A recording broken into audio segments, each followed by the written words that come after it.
السلام علیکم ورحمۃ اللہ وبرکاتہ۔ عزیزان محترم، میں امید کرتا ہوں آپ اللہ تعالیٰ کے فضل و کرم کے ساتھ خیر و عافیت کے ساتھ ہوں گے انشاءاللہ تعالیٰ۔ عزیزان محترم، آج ہم مخارج کو سیکھنے جا رہے ہیں۔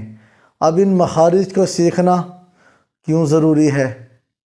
آخر کیا ضرورت ہے اس چیز کی کہ ہم مخارج کو سیکھیں، اس کی پریکٹس کریں؟ اس کی آسان سی مثال ہے کہ ہم اسکول کی جو اسٹڈی ہے اس میں آپ تھوڑا سا غور کریں۔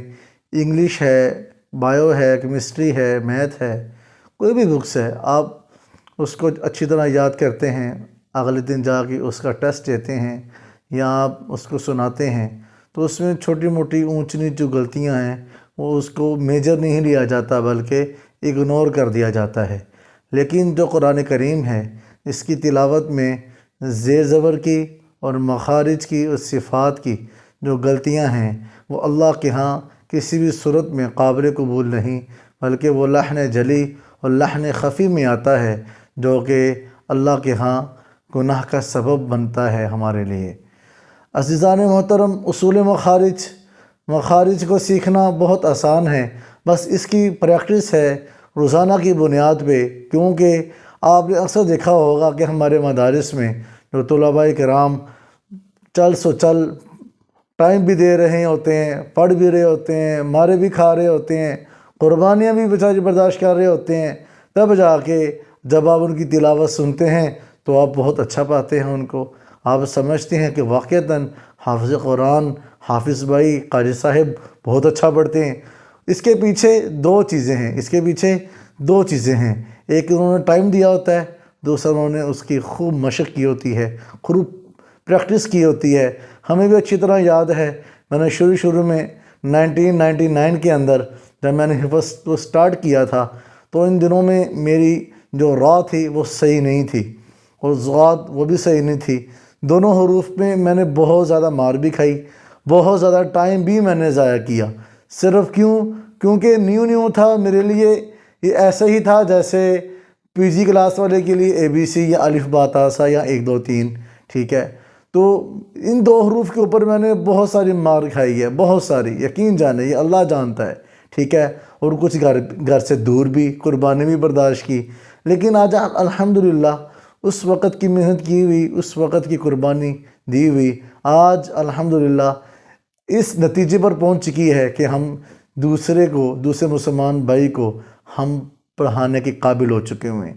اور میں یہ سمجھتا ہوں کہ ان ساری کی ساری کامیابیوں کے پیچھے جو اصل راز ہے نا وہ والدین اور اساتذہ کرام کی بہترین دعائیں اور ان کی قربانیوں کی وجہ سے ہے، اصل یہ وجہ ہے، ٹھیک ہے؟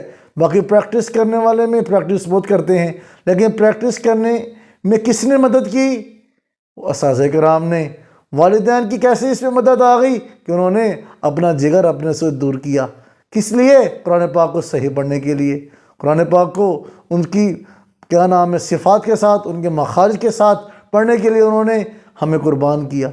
کون اپنے بچے کو دور کرتا ہے؟ کوئی بھی دور نہیں کرتا، لیکن انہوں نے اللہ اس کے رسول کے دین کے لیے، اللہ کی پیاری کلام اللہ جو قرآن مجید اللہ کی کتاب ہے، جو رسول اللہ صلی اللہ علیہ وسلم پر نازل کی گئی ہے، اس کو سیکھنے کے لیے انہوں نے قربانی دی۔ تو اللہ پاک ہمارے اساتذہ کرام کو، ہمارے والدین کو لاکھوں کروڑوں رحمتیں، لاکھوں کروڑوں جزائے خیر عطا فرمائے۔ اللہ پاک ہمارے اساتذہ کرام کو ہمیشہ خوش و سلامت و خیر و عافیت کے ساتھ رکھے۔ اللہ پاک ہمارے اساتذہ کرام کی ہر جگہ، اوپر سے نیچے سے، دائیں سے بائیں سے، آگے سے پیچھے سے، ہر جگہ سے اللہ اپنی حفاظت فرمائے اور ان کی نصرت فرمائے۔ اللہ سب کے لیے سارے والا معاملہ فرمائے۔ تو عزیزان محترم، دنیاوی بکس کے اندر، دنیاوی ایجوکیشن کے اندر اونچ نیچ کا ہو جانا اتنا اس کو میجر نہیں لیا جاتا، لیکن جو قرآن حکیم ہے اس کے اندر صفات کا اور مخارج کا لحاظ نہ کر کے ہم اللہ کے ہاں مجرم ٹھہرتے ہیں، جو کہ اللہ کو پسند نہیں۔ تو آج ہم سب سے پہلے ان میں سے جو مخارج کے اصول ہیں ان کو سیکھنا چاہ رہے ہیں۔ اصول کو اس لیے سیکھ رہے ہیں تاکہ ہمارے لیے مخارج کا سیکھنا، پھر آگے صفات کا سیکھنا اور آگے سکھانا ہمارے لیے آسان ہو جائے۔ تو آج سب سے پہلے ہم اصول مخارج کو لکھ رہے ہیں۔ اصول مخارج عزیزان محترم مخارج جمع ہے مخرج کی، مخارج جمع ہے مخرج کی۔ مخرج کسے کہتے ہیں؟ اس کو لغت میں نکلنے کی جگہ کو کہتے ہیں، لغت میں جہاں سے حروف نکلتے ہیں اس کو کیا بولتے ہیں؟ مخارج، ٹھیک ہے۔ اس کے بعد اصطلاحی معنی، اصطلاحی معنی عربی کے اندر اصطلاحی معنی مخارج کے کہ منہ کے وہ حصے جہاں سے حروف تہجی ادا ہوتے ہیں، کہ منہ کے وہ حصے جہاں سے عربی کے 29 حروف جن کو حروف تہجی کہتے ہیں ادا ہوتے ہیں، ان کو ہم مخارج کہتے ہیں، ان کو ہم مخارج کہتے ہیں۔ میں نے آپ کو پہلے بھی بتایا کہ اصول مخارج کو نہ سیکھ کر قرآن مجید میں لحن خفی، لحن جلی ہوگی جو کہ درست نہیں ہے، جو کہ درست نہیں ہے۔ ہم نے اس وعید سے بچنے کے لیے، اس گناہ سے بچنے کے لیے ہمیں قرآن پاک کے لیے مخارج اور ان کی صفات کو سیکھنا ہوگا اور اس پر پریکٹس کرنی ہوگی۔ پریکٹس تب ہوگی تب ہم اس کو ٹائم دیں گے، جب ہم اس کو ٹائم دیں گے، فکر کے ساتھ اس کی بار بار اس کی مشق کریں گے، تب جا کے مخارج کے اوپر اور صفات کے اوپر ہم پورا اتر کے قرآن مجید کی صحیح معنوں میں تلاوت کر پائیں گے۔ تو عزیزان محترم بتایا ہے کہ مخارج جمع ہے مخرج کی، مخرج کو لغت میں کہتے ہیں نکلنے والی جگہ، نکلنے والی جگہ۔ اب مخارج کی عربی کے اندر اصطلاحی تعریف کیا ہے؟ وہ کہتے ہیں کہ منہ کے وہ حصے جہاں سے حروف تہجی یعنی کہ عربی کے 29 حروف 29 حروف ادا ہوتے ہیں، ان کو ہم کیا کہتے ہیں؟ مخارج۔ اب مخارج میں جہاں سے یہ حروف ادا ہو رہے ہیں وہ کتنی جگہ ہیں؟ وہ کتنی جگہ ہیں؟ انہوں نے بتا دیا کہ وہ 5 جگہ ہیں، یعنی کہ وہ منہ کے 5 حصے ہیں، وہ منہ کے 5 حصے ہیں جہاں سے آپ کے مخارج ادا ہوتے ہیں۔ اب پہلا حصہ کون سا ہے؟ حلق۔ پہلا حصہ کون سا ہے؟ حلق۔ حلق کسے کہتے ہیں؟ گلے کو۔ حلق کسے کہتے ہیں؟ گلے کو۔ یہ جو آپ کا حصہ ہے یہ اس کو ہم کیا کہتے ہیں؟ حلق، جس کو اردو زبان میں گلا کہتے ہیں، ٹھیک ہے۔ دوسرا حصہ کون سا ہے؟ لسان۔ دوسرا حصہ کون سا ہے؟ لسان۔ لسان بولتے ہیں زبان کو، ٹنگ کو، جو آپ کی زبان ہے اس کو لسان بولتے ہیں۔ تیسرا کون سا ہے؟ شفتین۔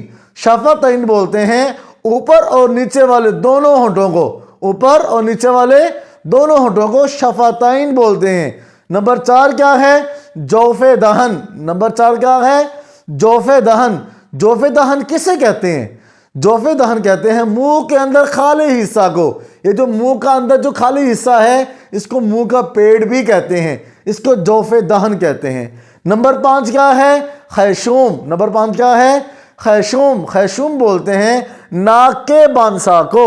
خیشوم بولتے ہیں ناک کے بانسا کو، یعنی کہ یہاں سے گنہ اور اخفا ادا ہوتا ہے، جیسے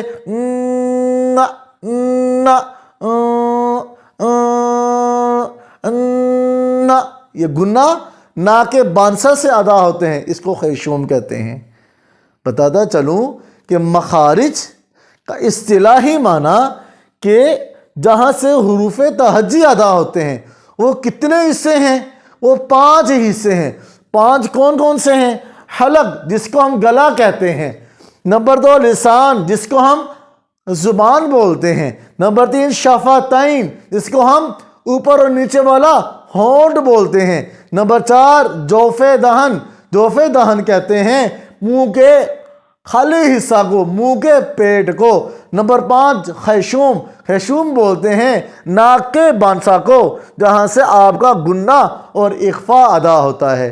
نیچے میں نے لکھ دیا، حلق بولتے ہیں گلے کو، لسان بولتے ہیں زبان کو، شفتین بولتے ہیں دونوں ہونٹوں کو، جوف دہن بولتے ہیں منہ میں خالی جگہ کو، خیشوم بولتے ہیں ناک کے بانسے کو، جہاں سے گنہ اور اخفا ادا ہوتا ہے۔ اب حلق سے حروف تہجی میں سے کتنے حروف ادا ہوتے ہیں وہ بتا دیے۔ حلق سے 6 حروف ادا ہوتے ہیں، حلق سے 6 حروف ادا ہوتے ہیں۔ اس کے بعد انہوں نے بتایا تھا کہ لسان، دوسرا حصہ ہے لسان، لسان سے کتنے حروف ادا ہوتے ہیں؟ 18 حروف۔ حروف تہجی میں سے 18 حروف آپ کی زبان سے ادا ہوتے ہیں۔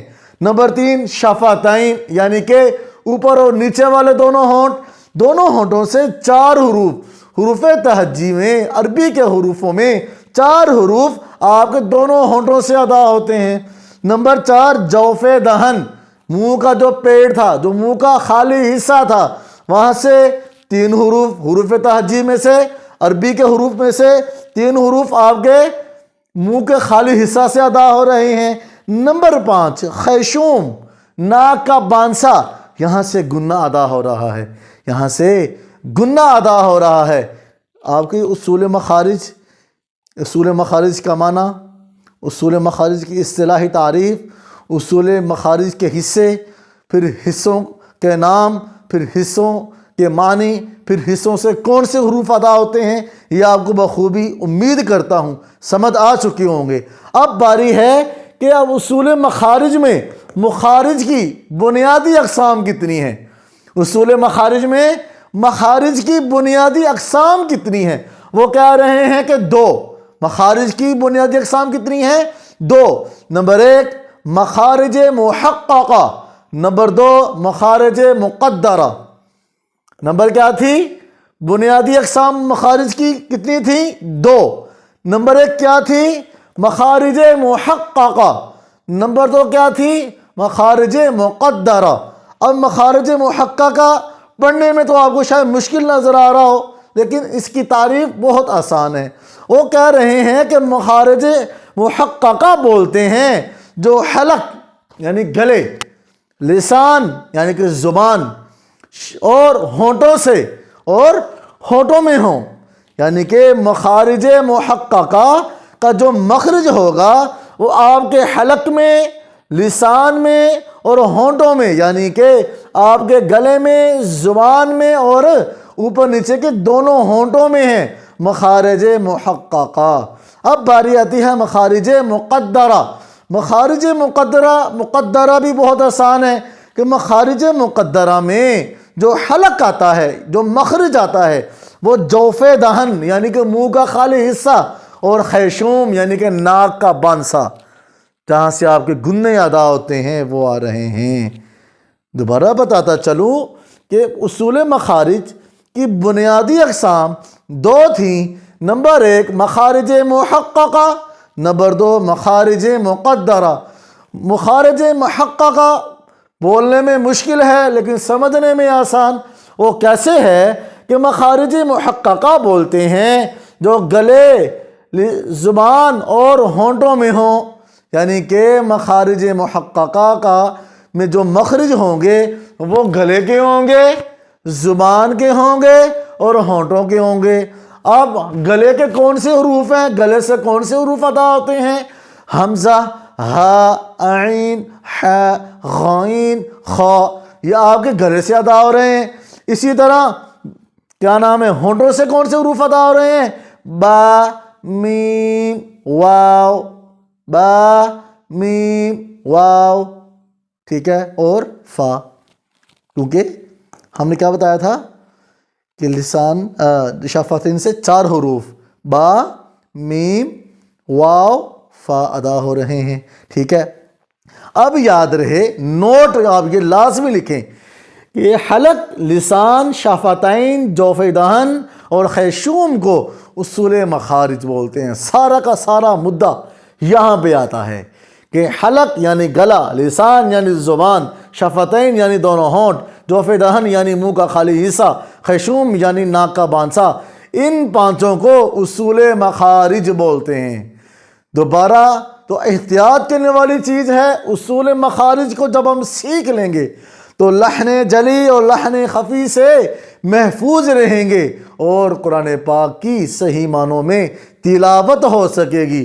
اگر ہم قرآن پاک میں مخارج اور صفات کا لحاظ نہیں رکھیں گے تو لحن جلی اور لحن خفی ہوگی جو کہ درست نہیں ہے۔